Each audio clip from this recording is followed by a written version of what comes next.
नमस्कार, स्वागत है आप सभी का फिर से संगीत प्लैनेट में। जैसा कि बीपीएससी का एग्जाम जल्द ही होने वाला है, अनाउंसमेंट हो चुका है, 24-25 में होने वाला है। तो इसको देखते हुए अब मैं एमसीक्यू का सीरीज स्टार्ट कर रहा हूं और साथ ही ईएमआरएस और अभी DSSB दिल्ली म्यूजिक टीचर की वैकेंसी आ चुकी है।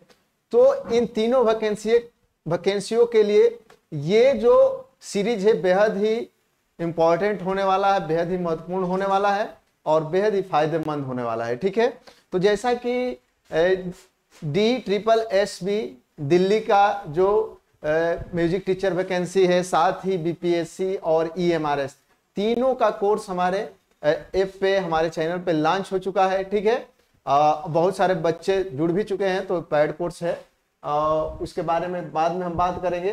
तो चलिए आज के इस सीरीज में जानते हैं संगीत के कुछ महत्वपूर्ण प्रश्नों के बारे में। ठीक है, चलिए, जैसा कि पहला है, तराना किस लय में गाया जाता है। ठीक है, तराना किस लय में गाया जाता है, बेहद ही आसान क्वेश्चन है। बताइए, अति विलंबित लय, विलंबित लय, मध्य लय, द्रुत लय। तो इसमें आपका ऑप्शन सही हो जाएगा डी। ठीक है, तराना द्रुत लय में गाया जाता है। चूंकि लाइव भी हम लोग आ रहे हैं संडे को, तो हर रविवार शाम 7 बजे तो लाइव में हम बातें करते हैं, लेकिन ये सीरीज है तो इसको हम फटाफट देखते हैं। ठीक है, सितार कौन सा वाद्य है? सहायकवाद, सुशीलवाद, तत्ववाद, घनवाद। ठीक है, तो सितार कौन सा वाद्य है? तत्ववाद्य है। ठीक है, ये बी ऑप्शन आपका सही हो जाएगा। ठीक है, 4 प्रकार के वाद्य होते हैं जिसमें तार लगे होते हैं, उनको तत्ववाद्य कहते हैं। ठीक है, जैसा कि आप जानते हैं। चलिए, ये देखिए, DSSB 2023 दिल्ली का जो म्यूजिक टीचर की वैकेंसी आया है, उसमें जो हमारे कोर्स में चीजें हैं वो क्या क्या चीजें हैं, आपको फुल सिलेबस मिल रहा है उस कोर्स में। साथ ही उस जो लेक्चर होंगे कोर्स के, उस सिलेबस के, उसके नोट्स मिलेंगे। उसके बाद आपको उसमें 5+ टेस्ट मिलेंगे, जिससे आप अपने को आंक सकेंगे कि आपका कितना नॉलेज है। ठीक है, तो बीच बीच में 10, 15 या 7, 5 इस तरह के लेक्चर के बाद हम लोग टेस्ट भी कराते हैं और पिछले वर्षों के प्रश्न भी हम लोग सॉल्व कराते हैं। ठीक है, तो इस तरह से ये आपका DSSB के लिए है और ये 499 499 केवल है इस हफ्ते तक।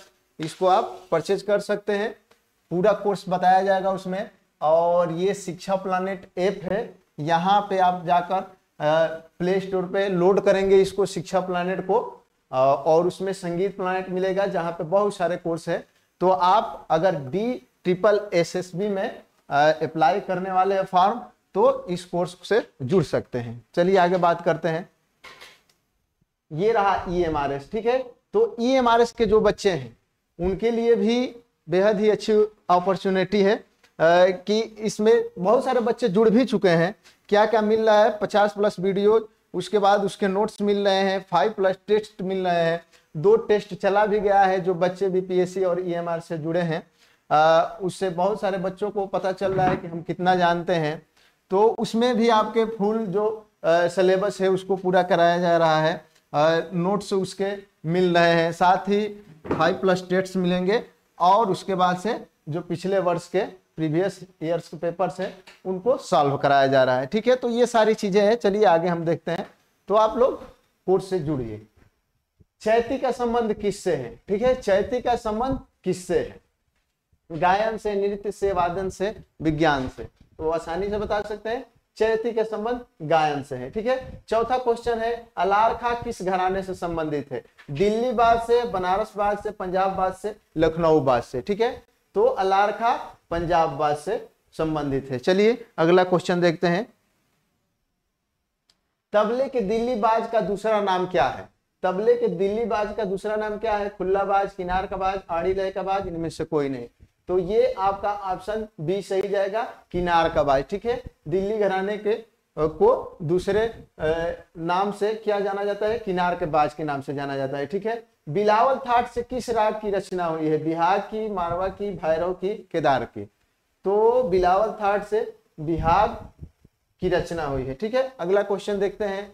लयकारी का प्रयोग गायन के किस विधा में सबसे अधिक होती है? लयकारी का प्रयोग गायन की किस विधा में सबसे अधिक होती है? बताइए। द्रुत ख्याल, विलंबित ख्याल, अति विलंबित ख्याल, ध्रुपद।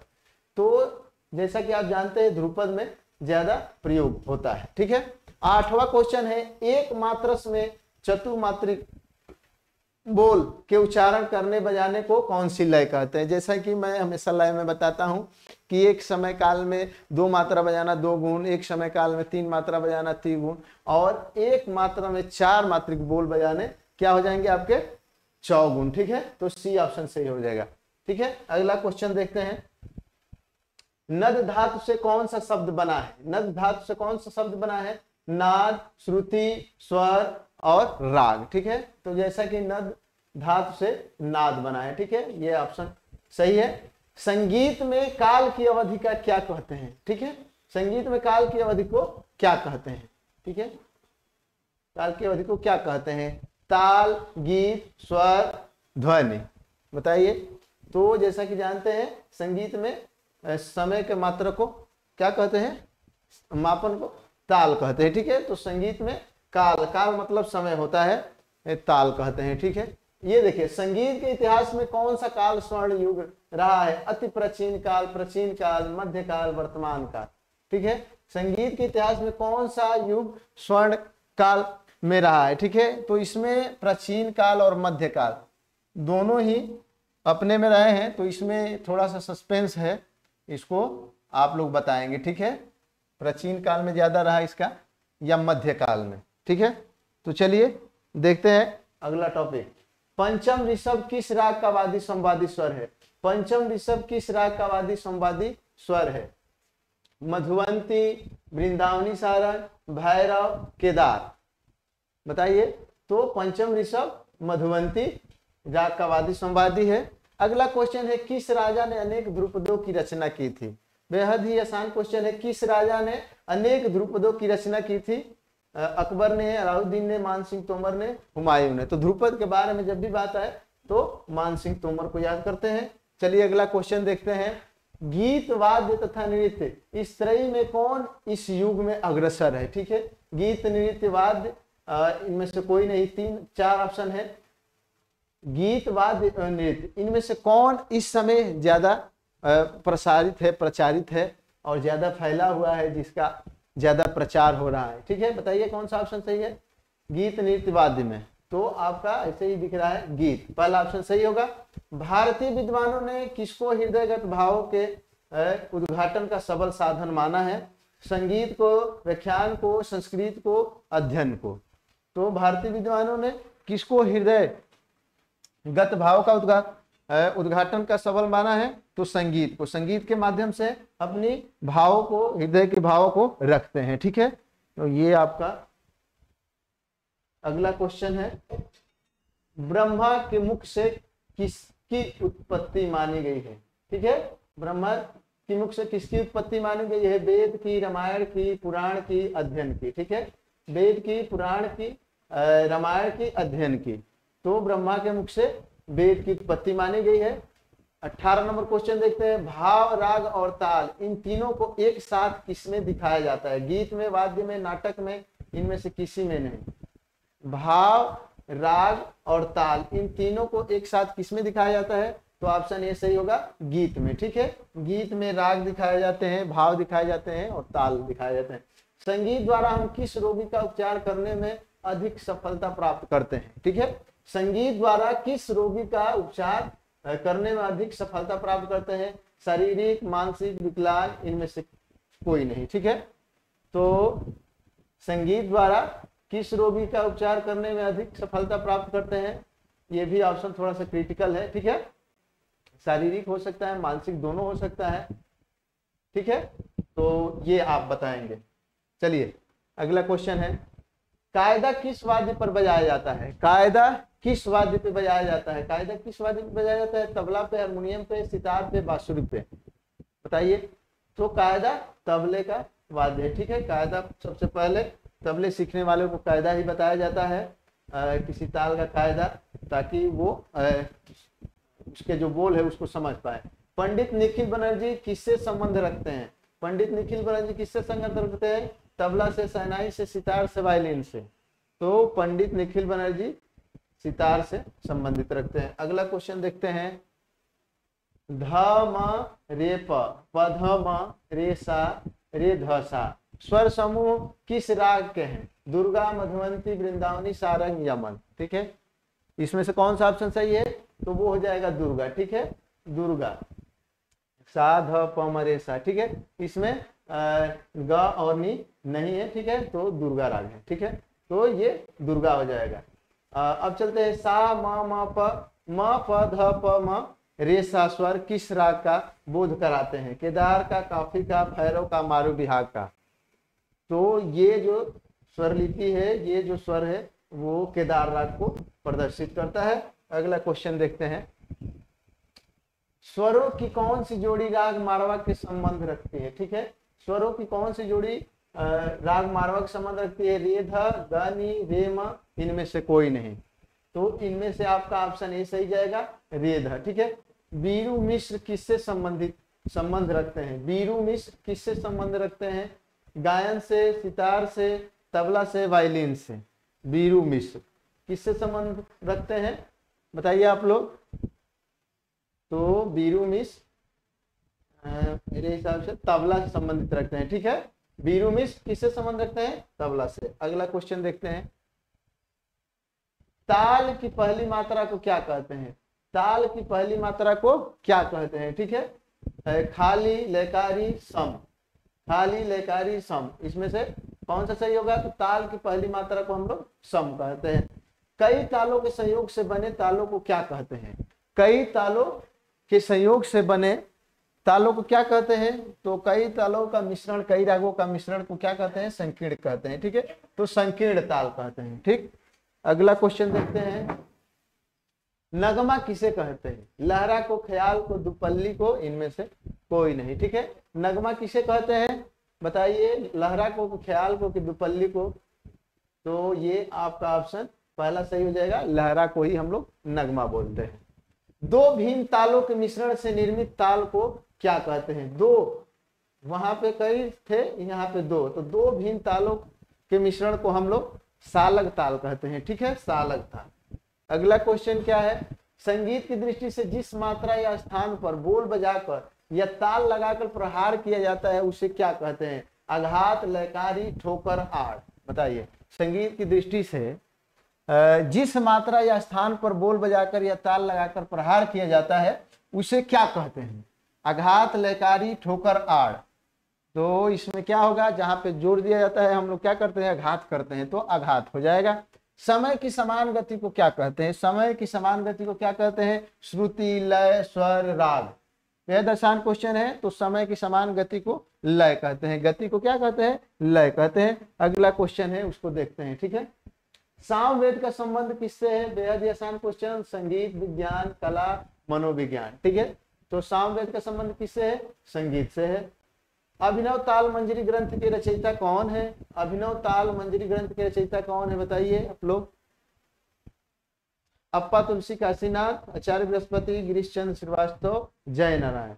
तो इसमें अभिनव और यहाँ पे अप्पा तुलसी काशीनाथ। ठीक है, ये ऑप्शन सही जाएगा। अगला क्वेश्चन देखते हैं,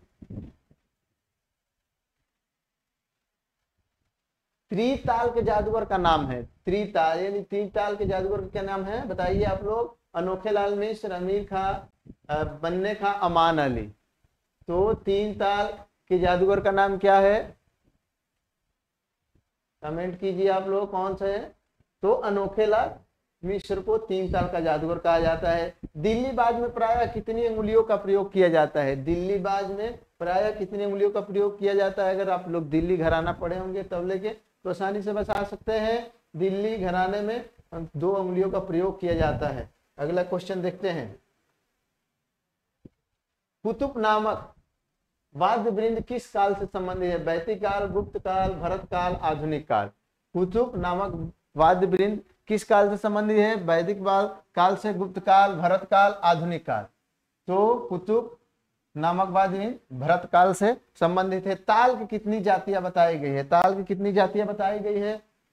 बताइए, ताल के बारे में अध्ययन किए हैं तो बता सकते हैं ताल कितनी जातियां है? 3, 7, 5, 9।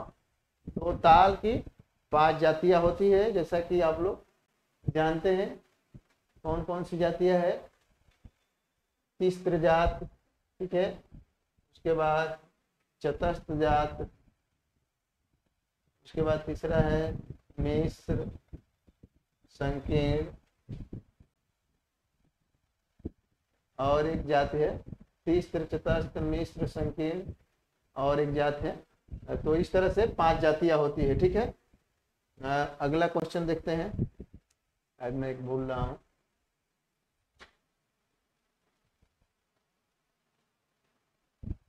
क्वेश्चन छूटा है क्या? उसमें हो गया। तिस्र चतस्थ मिश्र संकीर्ण,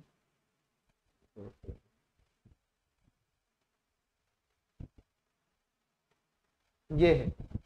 आड़ी लय किसे कहते हैं? आड़ी लय किसे कहते हैं?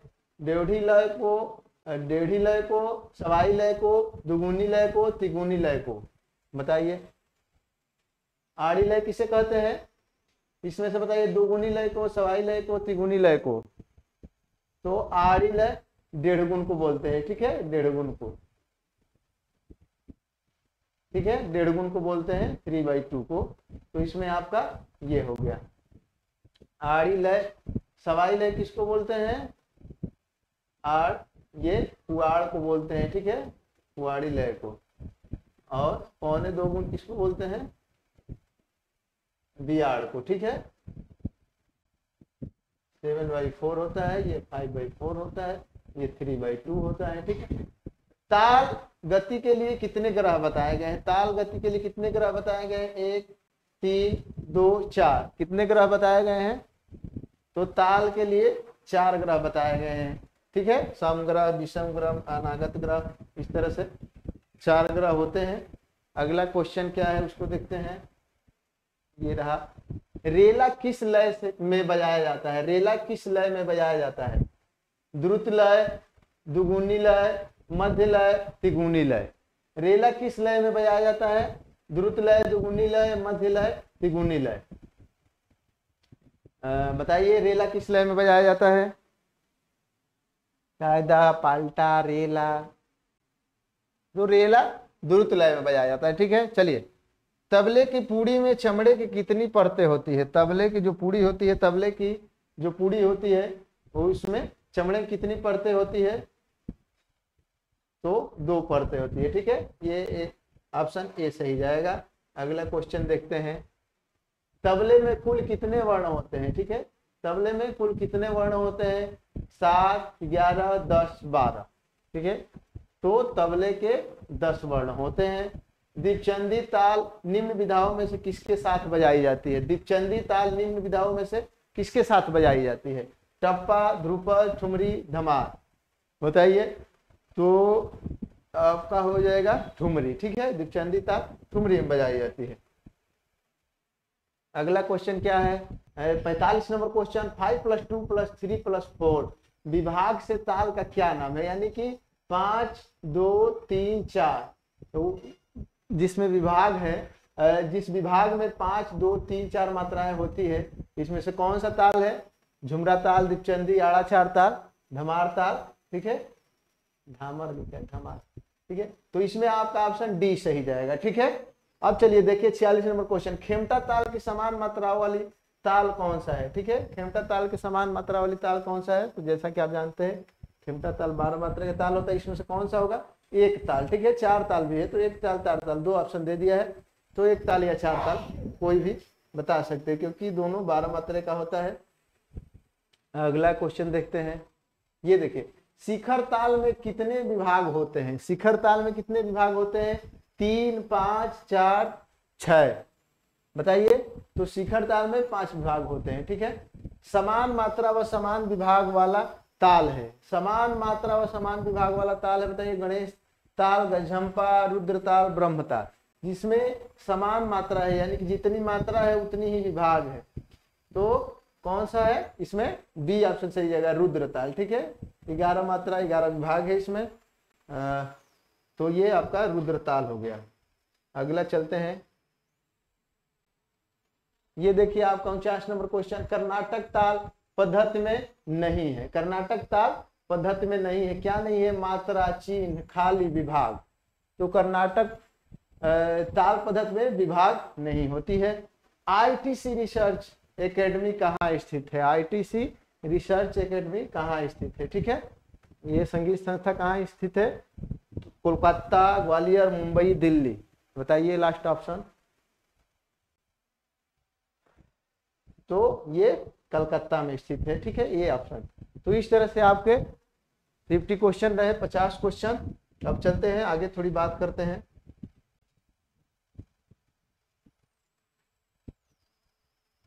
एक बार और मैं बता दूं कि DSSSB दिल्ली का जो फॉर्म आया है, उनमें जो बच्चे अप्लाई कर रहे हैं उनके लिए तैयारी का बहुत ही अच्छा अपॉर्चुनिटी है कि आप हमारे कोर्स से जुड़े। ठीक है, इसका कोर्स लॉन्च हो चुका है और साथ ही हम लोग इस पे अब वीडियो लेक्चर डाल रहे हैं। ठीक है, तो आप जुड़िए। जिस कोर्स में आपको फुल सिलेबस दिया जाएगा, उसके नोट्स दिए जाएंगे, जितने भी लेक्चर होंगे, और उसमें आपको 5+ टेस्ट भी मिलेंगे, साथ ही पिछले ईयर्स के आपके प्रश्न हल करवाए जाएंगे। तो बहुत सारी चीजें होंगी जो आपकी तैयारी की दृष्टि से बनाई गई है।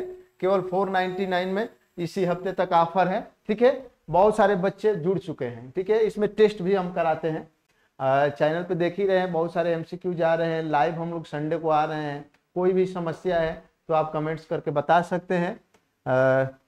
तो ये रहा आपका सारा चीज, और साथ ही वो नंबर तो नहीं है। तो चलिए मिलते हैं अगले MCQ में और कोर्स में, साथ ही लाइव भी संडे को हम मिलेंगे।